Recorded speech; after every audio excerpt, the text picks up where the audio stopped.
निम्नलिखित समीकरणों को हल कीजिए। क्वेश्चन देखिएगा भैया, क्वेश्चन देखिएगा ध्यान से, और ध्यान से देखेंगे तो तुम बता पाएंगे, अन्यथा नहीं बता पाएंगे। निम्न समीकरणों को हल कीजिए।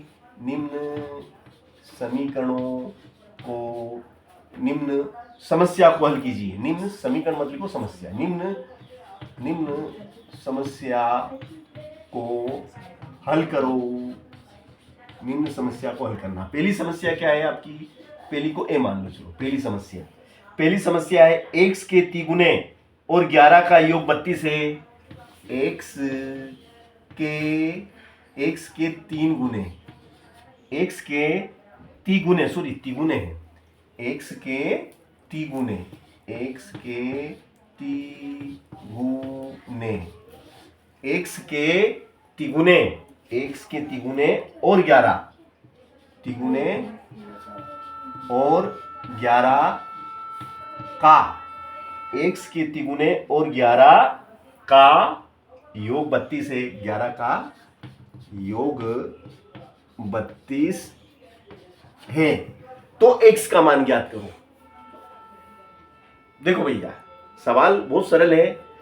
x के तिगुना, x का कितना, x का तिगुना, x का तिगुना का मतलब ये हुआ x में 3 का गुना, समझ रहे हो, x का तिगुना मतलब x में 3 का गुना और 11 का योग, और इसमें 11 का योग कर दो तो किसके बराबर हो गया योगफल, 32 के बराबर है।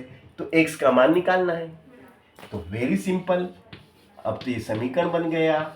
धन के 11 उधर जाएंगे, ऋण के 11 हो जाएंगे, और इस प्रकार से 2 में से 1 घटेगा 1, 3 में से 2 गया, सॉरी 3 में से 1 गया 2, तो x बराबर बताओ कितना होगा, x इज इक्वल टू 21/3, और 3 से कटेगा, 3 सते 21 और x बराबर 7। तो ये पहली समस्या हमें दी गई थी कि x के तिगुने और 11 का योग 32 है, तो x का मान क्या होगा, x का मान 7 होगा। तो हमने इस समस्या से पहले समीकरण बनाया, फिर समीकरण बना के उसको हल किया, और हल करके x का मान निकाला, ठीक है ना। अगला क्वेश्चन क्या कहता है, वो अगला क्वेश्चन कहता है कि यदि किसी संख्या के 6 गुने में से 5 घटाया जाए, यदि किसी संख्या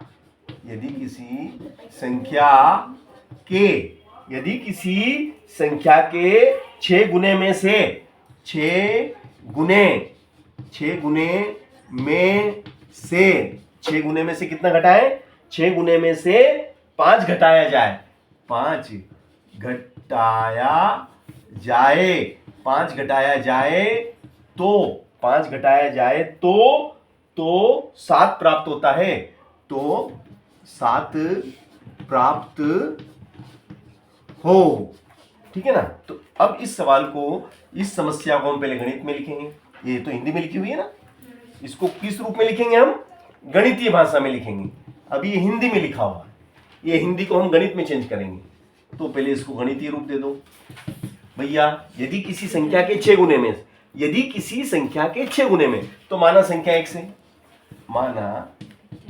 माना संख्या क्या है, x है, और x का कितना गुना, 6 गुना, और उसमें से 5 कम कर दो, घटा दो, संख्या के 6 गुने में से 5 को घटाया जाए तो 7 आ जाए, तो 6x बराबर 7, ऋण का 5 उधर गया, धन का 5 हो गया, और इस प्रकार से 6x 7 5 12 हो गया, और x बराबर कितना हो गया, 12/6 आ गया, 6 दूनी 12, और हमने देखा कि x का मान कितना आया, 2। x का मान कितना आया, 2। सरल के कठिन, सरल के कठिन, सरल है ना। चलो अब अगला प्रश्न क्या कहता है, देखिएगा आप।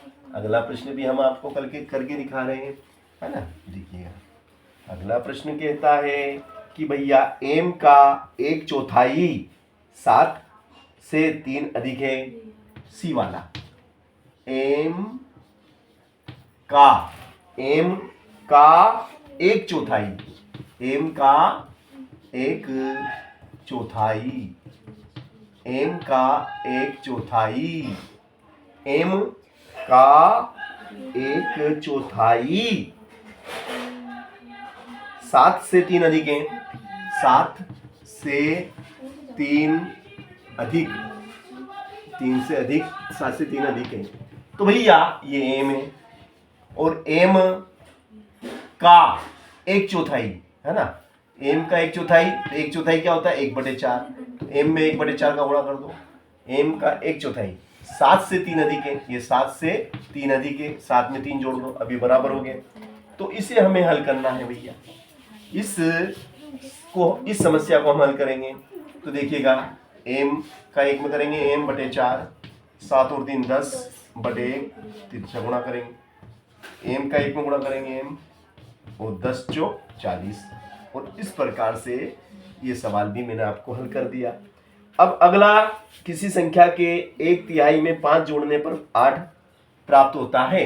अगली समस्या क्या है कि डी वाला जो है आपका, वो कहता है किसी संख्या के, है ना, किसी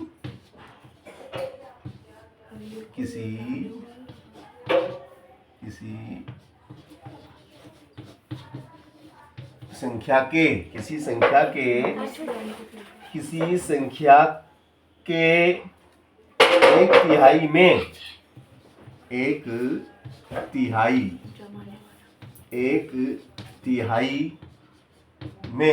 1/3 में 1/3 में किसी संख्या के 1/3 में 5 जोड़ने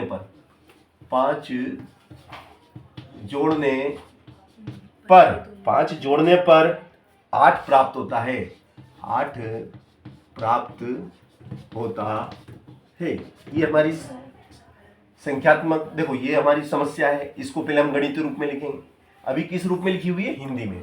अब इसको गणितीय रूप में लिखेंगे, किसी संख्या के, तो माना संख्या x है, माना संख्या क्या है आपकी x है, और x का 1/3 कर लो, x का 1/3, तो का की जगह गुणा, x का 1/3, उसमें 5 जोड़ दो तो बराबर 8 आ जाता है। तो भैया 1 से कम x, नीचे 3, बराबर में 8, धन का 5 उधर जाएगा, ऋण का 5, तो भैया ये क्या हो गया आपका x/3 बराबर 3/1, तिरछा गुणा करेंगे तो बताओ x बराबर कितना आएगा, 3 तिया 9। और इस प्रकार से इस संख्यात्मक समस्या को हमने हल करके